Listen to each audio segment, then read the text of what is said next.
நாங்கள் இன்னும் பிரிந்தே போய் எங்களுக்கான விடயத்தை ஒற்றுமையாக ஒரு பலமான சக்தியாக சொல்வதில் நாங்கள் தயங்கி போய் நிற்கிறோம்.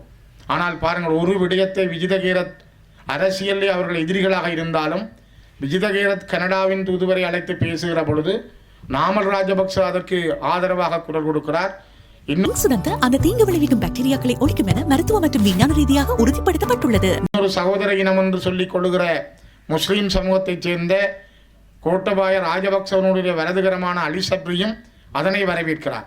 பாதிக்கப்பட்ட தமிழினம் நாங்கள் கவலையோடு இருக்கிறோம்.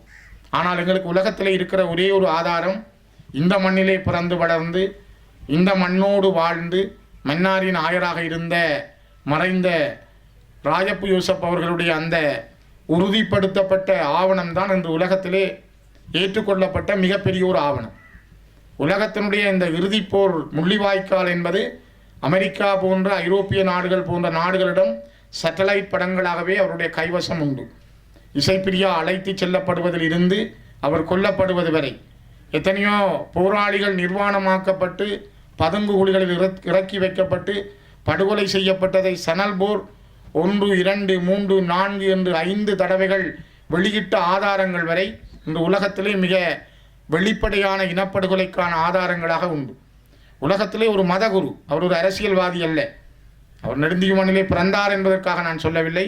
மிக ஒரு ஊறிப்போன தமிழ் தேசியத்தின் மீது பற்றுக்கொண்ட ஒரு தேசியவாதியான ஆயர் ராயப்பு யோசப் அவர்கள் மிக தெளிவாக 2008ஆம் ஆண்டிலே வவுனியா, மன்னார், முல்லைத்தீவு, கிளிநொச்சி, யாழ்ப்பாண மாவட்டங்களில் குடியிருந்த மக்கள் இடம்பெயர்ந்து முகாம்களுக்கு செல்லப்பட்ட பின்னர் திரும்ப மீள்குடியேறிய பொழுது 2009 அவரிடம் இருந்த அளவுகள், 2008 இருந்த அளவுகள், இந்த இடைப்பட்ட காலங்களிலே காணாமல் ஆக்கப்பட்டு கொல்லப்பட்டவர்களுடைய பட்டியலை மிக துல்லியமான ஸ்டாட்டிஸ்டிக்கல் ரிப்போர்ட்டோடு புள்ளிவிவர ரீதியாக மிக தெளிவாக முன்வைத்திருந்தார்.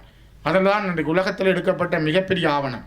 ஐக்கிய நாடுகள் மனித உரிமைகள் ஆணையத்திலே அவருடைய ஆயருடைய ஆவணம்தான் மிகப்பெரிய கருவியாக பார்க்கப்படுகிறது. அவர் இன்று உயிரோடு இல்லை. ஆனால் இந்த தேசத்துக்கும் இந்த மக்களுக்கும் அவர் அளித்து சென்ற ஆவணம் மிக கனதியானது.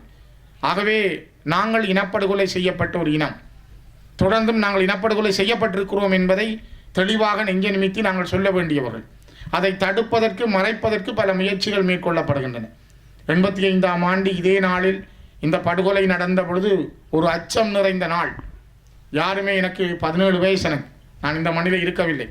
ஆனால் அந்த அச்சம் நிறைந்த நாளில் அந்த 36 பேரையும் ஒரு இடத்திலே நாங்கள் விதைத்திருந்தால், ஒரு நினைவாலயமாக அது இருந்தால், இன்றைக்கு எத்தனை சுற்றுலா பயணிகள் இங்கே வருகிற பொழுது என்ன நடந்தது தமிழனுக்கு என்பதை பார்க்கின்ற ஒரு இடமாக அது இருந்திருக்கும். ஆனால் அந்த நேரம் இருந்த அச்சம், பயம், அதனை முன்னின்று செய்யக்கூடிய தைரியம் எங்களுக்கு இல்லாமல் இருந்தது என்பதை நாங்கள் ஏற்றுக்கொள்ள வேண்டும். அந்த நேர காலம் எங்களுக்கு அப்படி இருந்தது.